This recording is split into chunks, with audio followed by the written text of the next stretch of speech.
Okay, brilliant. Well, thank you for organising this, everyone who's been involved with it. I think it's a fantastic series and it's nice to have my turn to talk. What I'd like to talk about today is our ongoing research into mechanobiology, mechanosensing, how our cells can sense forces and how they can use this to control how they behave. And this protein in the middle, this is talin, how we're starting to understand how this controls a lot of how the cells behave. And I would like to try and, in the first half, talk about what we know, and then the second half about what the implications of what we know might be. So culminating in what I think is a hypothesis for a mechanical basis of memory. So this is a slide which I've shown in every single one of my talks since I started. So if you've seen me talk before, you'll be familiar with this. This is old, the imagery is old, but this shows a cell which is adhering to an extracellular matrix. And the focus of our research is on these attachment points, these yellowy green large structures around the edge of this cell, where this cell is physically attached to the extracellular matrix. And the reason why we care about this adhesion is because it's fundamental to the development of multicellularity, because it controls all of these different processes, which I won't list out here, but you can read. But it controls the formation of different tissues, gene expression, etc. And these assemblies are by and large all mediated by the integrin family of cell adhesion molecules. And what we've got very interested in lately is the regulation of gene expression through these adhesions, not least because of this data, which is now nearly 15 years old, but it's like a seminal study where the experiment is to take us, they took a stem cell and they split it into different samples, and the only variable that they altered in this experiment was the stiffness of the matrix which they were attached to. So the ligands the same, the serum's the same, and what you can see is by putting a stem cell onto a soft substrate, you can get it to differentiate into a bone, a fat or a neuron, and if you put it onto glass, it will differentiate into a bone cell. So what this tells us is that these adhesions are extremely advanced information processing centers, to the point that the cell can reprogram completely based purely on its attachments. And obviously in a body there's lots of other factors and chemical signals and all the others, but here just in the interest of this mechanical sensing. And these blue squares in this figure, these are the adhesions which we work on, and these are large assemblies, and they've got many integrins shown in red here. These are attaching onto the extracellular matrix, this blue at the bottom, and then these matrix integrin connections are coupled to the actin cytoskeleton in blue via this signaling layer. And the entirety of our research is on this layer between the integrin cytoplasmic face and the actin cytoskeleton, and in particular in this sweetie diagram, these yellow sweeties, which are the talin. And just to get into a little bit more detail, molecular detail, this is an image of an integrin switching between two conformations, an inactive and an active conformation. And in this active conformation, it can engage the extracellular matrix. And by switching between these, the cell can determine whether it adheres or not. And talin, the protein we talk on, can control this switching of the integrins via activating the integrin by pulling on these tiny cytoplasmic tails. And then what talin also does is it couples these integrins to the actin cytoskeleton. And this is really important. You need to be able to couple these attachments to the cytoskeleton to enable it to withstand forces. And if you sever any one of these linkages, this whole thing will fall apart and your cell will round up and die. But what this means is that talin is perfectly positioned between the extracellular, perfectly positioned to be able to sense mechanical forces, both from outside the cell through these linkages, but also via the actin cytoskeletal machinery generating forces internally. And this means that talin can respond to these. And the classical view of talin's mechanosensing is that when you stretch a talin molecule, you recruit a protein called vinculin, and vinculin cross-links these to make these adhesions strong. But what's really interesting to us, and hints again at the complexity which we're looking at, is that these three proteins, integrin, talin, actin, and vinculin as a fourth, this core assembly of these adhesions is responsible for all the adhesive structures that the cells form. Well, not all, but many of them. And there's incredible diversity in the structures which can assemble onto that simple core.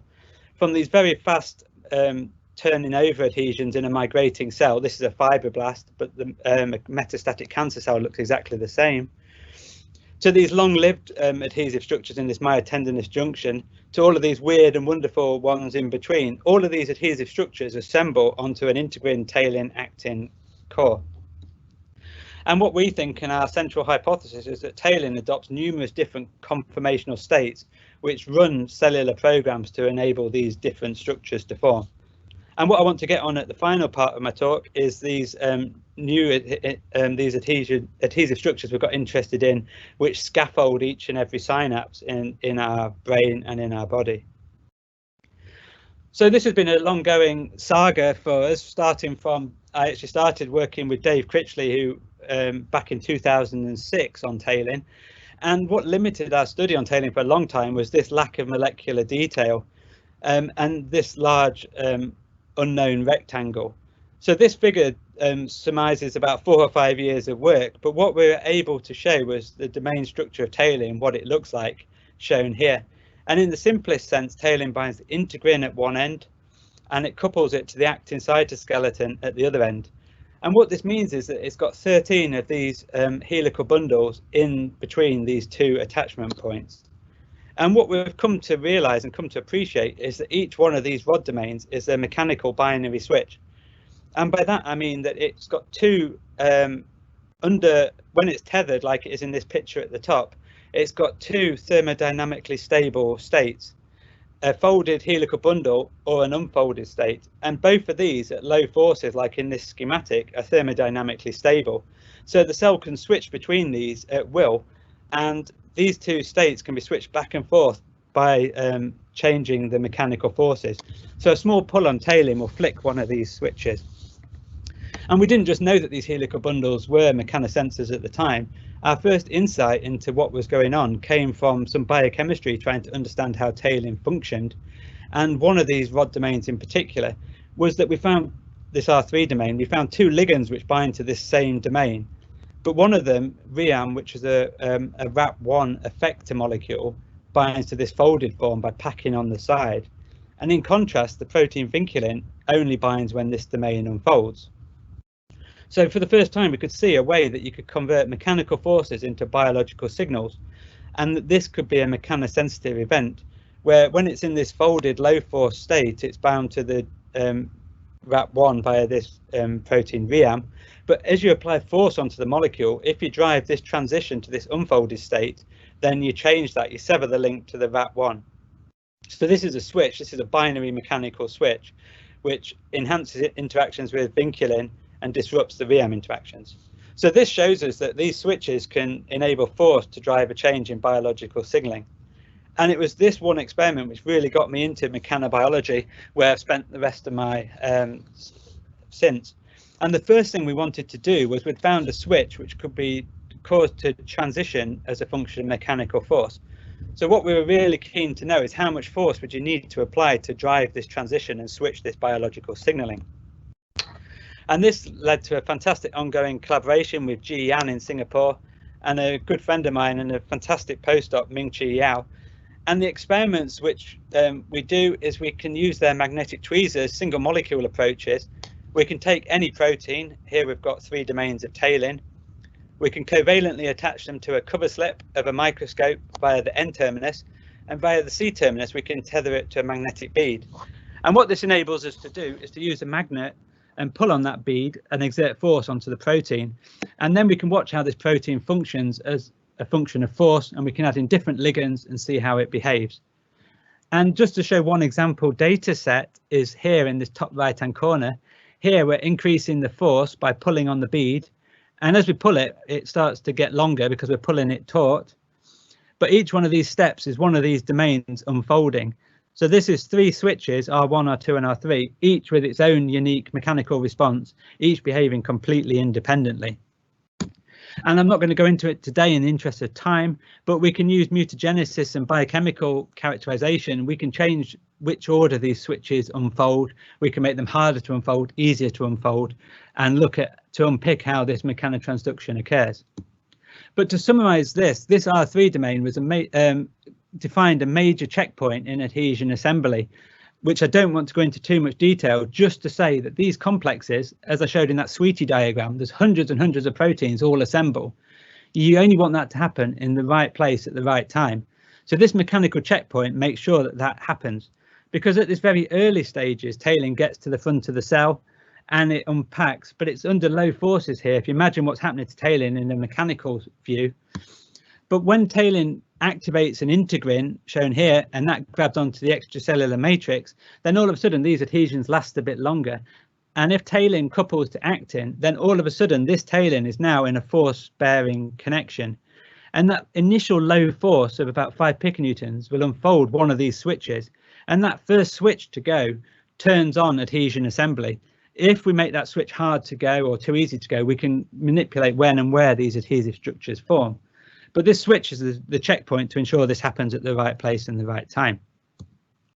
So we were pretty happy when we discovered that switch and the biological relevance. But alongside that, while we were doing that research, we also became aware from an extensive proteomics study that there's many ligands which are binding to these rod domains, both in the folded and the unfolded state. So the obvious question was, do all of these switches have, that was a bit twitching my finger. So as a spoiler, all of these switches have this same mechanical switch behavior. And that's shown here, which was supposed to pop up now, but it's popped up a bit early. This is the same experiment as the previous slide, pulling on these 13 domains. And this is still jaw-dropping to me, because each one of these steps is one of these domains behaving independently. So this doesn't just all unravel like you pull a thread on a jumper. Each one of these switches behaves completely independently and folds and unfolds by itself. And because each of these domains is binding to proteins in its folded and unfolded conformation, then every one of these steps represents a change in mechanosensing and a change in the biological signal in response to force. And what's also striking about this figure is that this shows six cycles of this same experiment. So we pull it until it's completely unfolded, a big long piece of spaghetti, and then we release the force, and immediately it resets itself back to this state. Once we release the force, these domains reset themselves and go back to the folded state. And the reason this is interesting is because these 13 domains, and you look at the ligands which bind to them, then the signaling molecules which bind to these 13 switches pretty much cover all the walks of life in a cell, from transcriptional regulation, cell cycle regulation, pumps, kinases, gaps and guests for the cytoskeleton. All of this decorates these talin molecules as a function of these 13 switches. So we start to envisage that the talin, once the adhesion forms, it has these switches, and depending on the pattern of those switches, you run a different biological program. And just to show that this happens, if you measure how long a talin is in a cell, then between 1 and 9 talin rod domains are unfolded at any one time. So this appears to be constantly able to switch and change its conformational patterning. And what that means is that we've got a whole series of these switches which decorate with lots of different signaling molecules. And as a function of force, as the environment changes or as the contractility changes, it can convert these switches into different patterns. So you can have different patterns of folded and unfolded, which means that you have different signaling complexes which assemble on that adhesion. And what that means is that this is really freaking complicated, because each different cell is going to be expressing its own proteins, a different proteome, running different genetic program, and they're all going to be in different mechanical environments. So all of these green arrows show different ways that these molecules can be pushed and pulled. But this gives rise to really reproducible outcomes where all of our cells know how to behave. The coding, the mechanical coding works, and they all form into the different tissues and things behave. So somehow all of these different competitive interactions assemble onto these individual talins, which all experience different forces. So there has to be a code which underpins this. There has to be a way that the cell behaves with feedback and different ways to make sure that this all works out. So the main focus of what we do in the lab and what we do in our collaborations is to try and decipher this talin mechanotransduction code to understand how this all works so effectively. And in collaboration, one of the things, the major complications is, if you imagine that sweetie diagram at the start, we're not just looking at a single talin which is popping like this and behaving. We've got a big ensemble of talin molecules which form a complex meshwork on the cytoplasmic face of the integrin at the bottom of the cell. So this is work in collaboration with Nick Brown, and we've got a BBSRC grant to work on this, and Lorena, in postdoc in the lab, is working on this, is to understand how these talins can form this complex meshwork of switches which sits on the bottom of the cell. And then depending on the physical characteristics, it adopts a certain switch pattern, and then all the proteins which we know and love get recruited onto that in different levels depending on the overall array of switches in that complex. So what we think is happening is, on the bottom of all of our cells, there's this complex meshwork of talins, which is providing constant mechanosignaling, where it's constantly sensing the environment and it's responding appropriately. And one way I try and get at this is to ask simple questions and to try and see if you, as a thought experiment. And a simple one you could ask is, if you've got this meshwork of switches on the bottom of a cell, what would be the implication if you applied a sudden great force to a meshwork of this state? So if this is a big array of switches, and this is actually gravitational field waves, but don't worry about that. The process is the same. This is the MeshCODE. This is the meshwork of talins. If we perturb that, either intentionally or by damage, then the switches in that, those nodes around the perturbation are going to feel that. They're going to change their conformation, and that's going to recruit molecules to that region specifically, which is going to give rise to changes in the cell's behavior. And that could be to differentiate, it could be to repair, it could just be to ensure homeostasis. So we really want to understand this mechanosignaling. And another two simple questions you could ask is, what's really striking is when you've just got an integrin, a talin and an actin, on first thinking, you'd imagine that they would all be exactly the same, and that's why talin's been a bit neglected, because everyone's assumed it's just holding these things together. But if talin, and I'm not talking about it today, but vinculin all have these switches, then if you ask two simple questions, you can start to imagine the amazing diversity and nuance which can occur in this process. And that's that if you imagine that each tissue has got its own mechanical properties, then the switch patterning of each tissue is going to be different. And if you couple that with each cell, each tissue has got its own discrete proteome, shown by these different slices of the brain on the side here in this array, it's not hard to imagine that these different red and blue proteins here might engage these different conformations of this meshwork differently. And then this means there's incredible diversity and nuance in this signaling capacity. So this is what we really want to understand, and we think that there's not infinite but huge numbers of possibilities. And so what I actually think is that this isn't an integrin signaling layer, this is a misnomer, this is actually a talin signaling layer, and the conformation or the mechanical signaling is the signaling which occurs through these computers. But what I want to just finish on for the last few minutes is where we want to take this going forward, and that's because it's a change in my thinking which occurred when I went to see Peter Gunning in Australia last October. We've been thinking about this predominantly in the context of a migrating cell. So the cell is constantly changing its extracellular environment. So the mechanotransduction that we're visualizing is sort of the balance between the extracellular forces and the forces inside the cell. And the talin switch pattern is dictated by the combination of those two.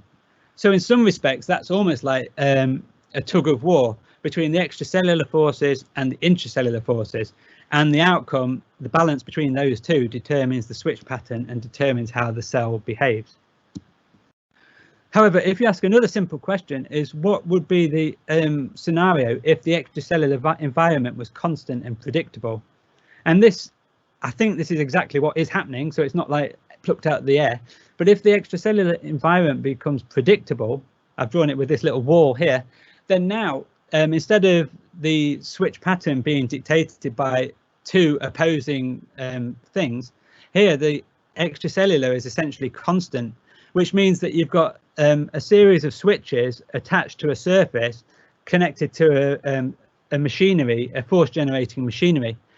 And what that means is now you can essentially ignore those because the cell knows what these are. These are constant, and it's not a tug of war anymore. This is a cell in control of a series of switches, and by pulling here it can flick these switches at will. So what I now think is in an environment where the extracellular, where it's not migrating, then these switches, the cell can now generate forces to pull on these domains and change them internally. It doesn't need the extracellular. It's not mechanosensing anymore. It's internal. So now what we start to think of is, instead of calling these unfolded and folded and mechanosensitive switches, well, no, you can start to imagine them in two states, a folded and an unfolded state. And as a switch, then this could be a binary switch. This could be a 0 in the folded, and an unfolded could be a 1. So you're switching between two it's a switch.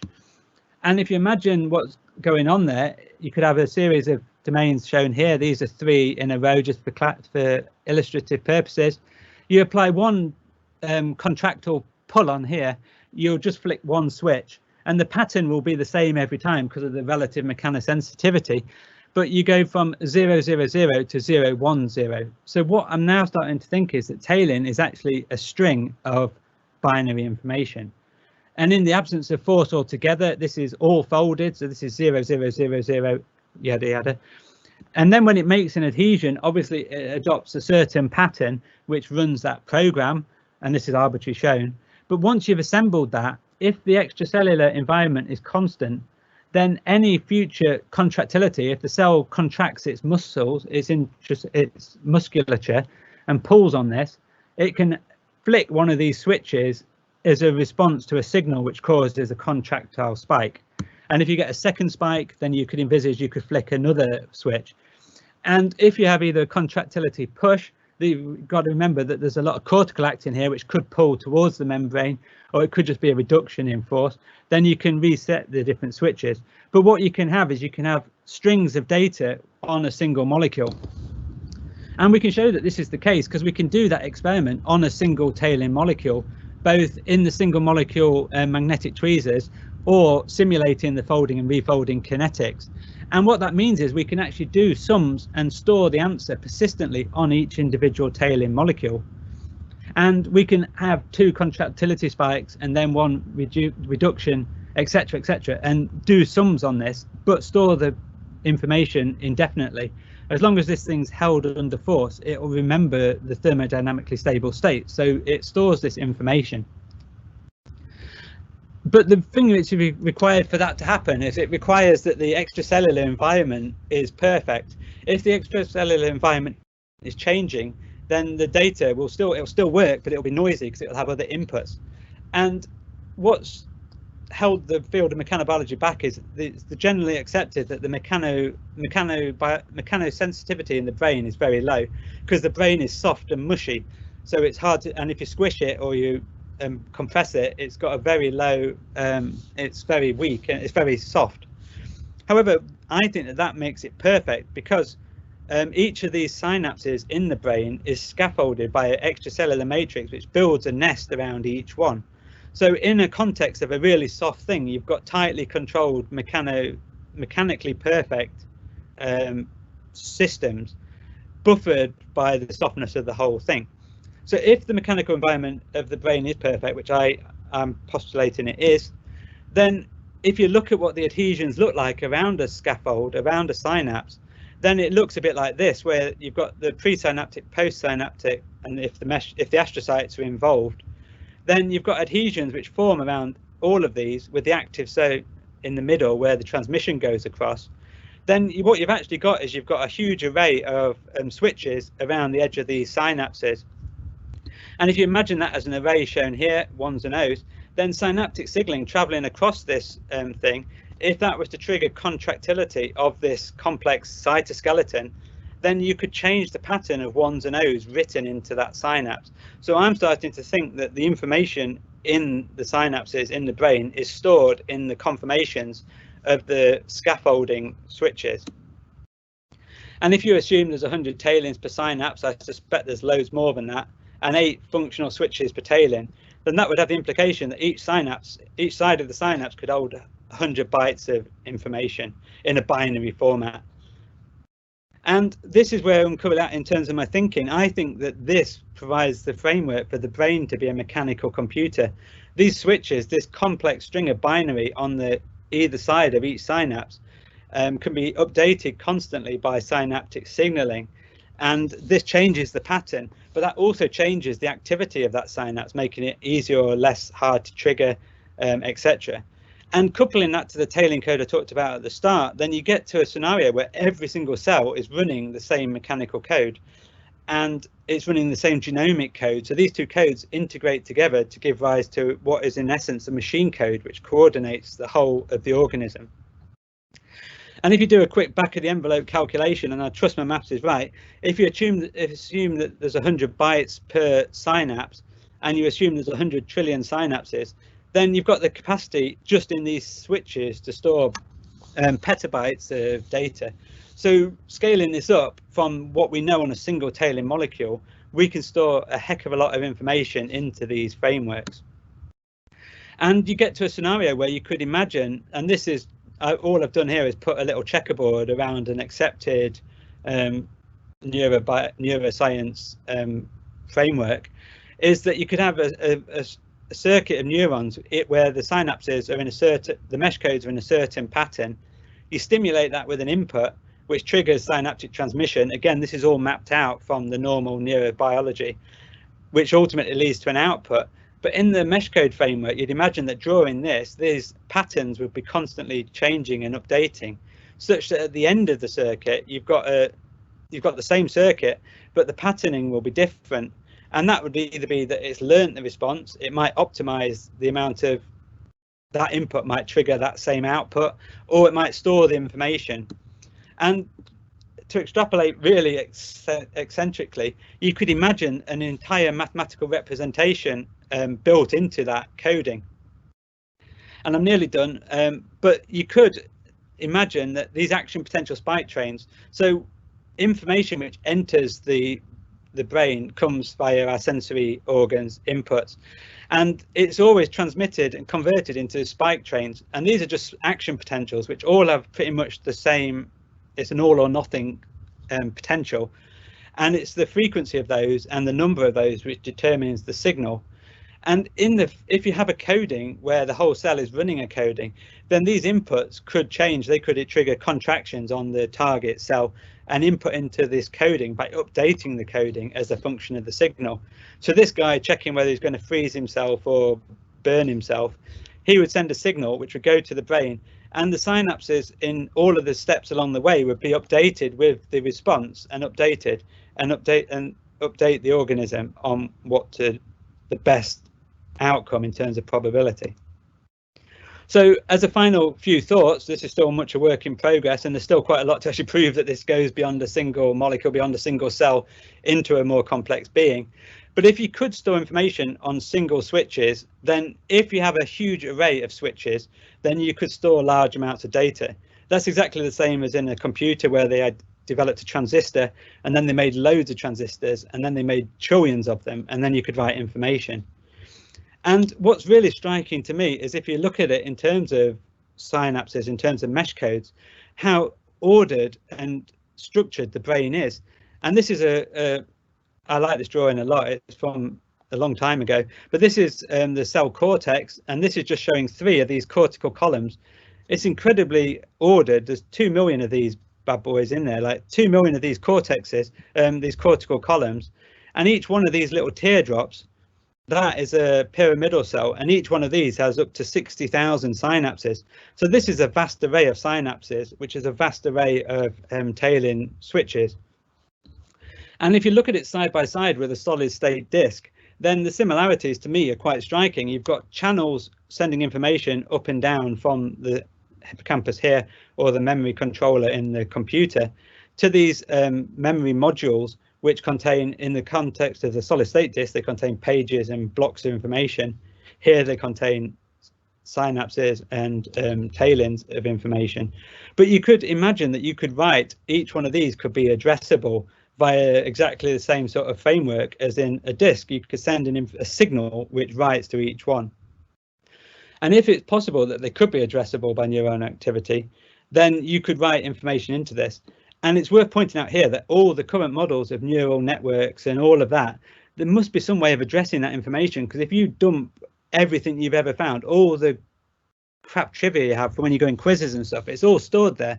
You don't need to have it always in RAM all the time. You want it stored, but to be used once in a lifetime. You call it just as and when you need it.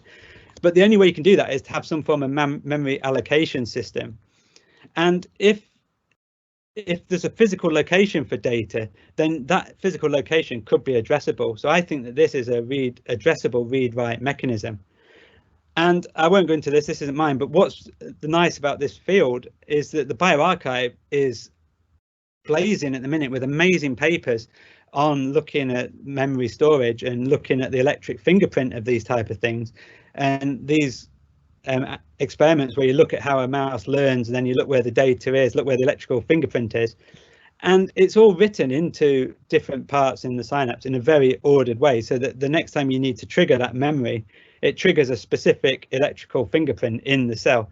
If it's because it's calling a specific string of data, then that would fit quite nicely in a binary format. And sleep, if you look at what the fingerprint before and after sleep, it's very distributed prior to sleep, but once you've had a sleep and slept on it and look at the fingerprint of the same memory, then the next day it's consolidated. So it looks like you might be defragmenting this disk in essence. So that's all I want to say. I just want to just ground it back on that this is based on experimental data, and that on a single talin molecule level, we can store and do calculations on it. And this is based on well-established biophysical principles. And it might be a MeshCODE, a machine code keeping every cell running in synchrony. They all know how to behave. And in the brain, in principle, this mechanical layer might sit underneath the well-established chemical and ionic signaling layers to provide the actual mechanism for the information processing and storage.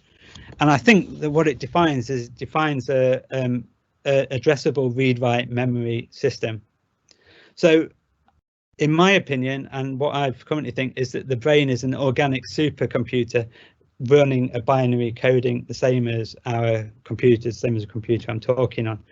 And I've probably gone miles over, I don't know how long that was, but just to thank everyone who's involved, in particular G and Ming Chi, and then Martin and Nick, who've helped with the theory, and then the guys in the lab who are helping with actually trying to test some of this and prove what's going on. And thank you to you guys for listening, and apologies for overshooting somewhat.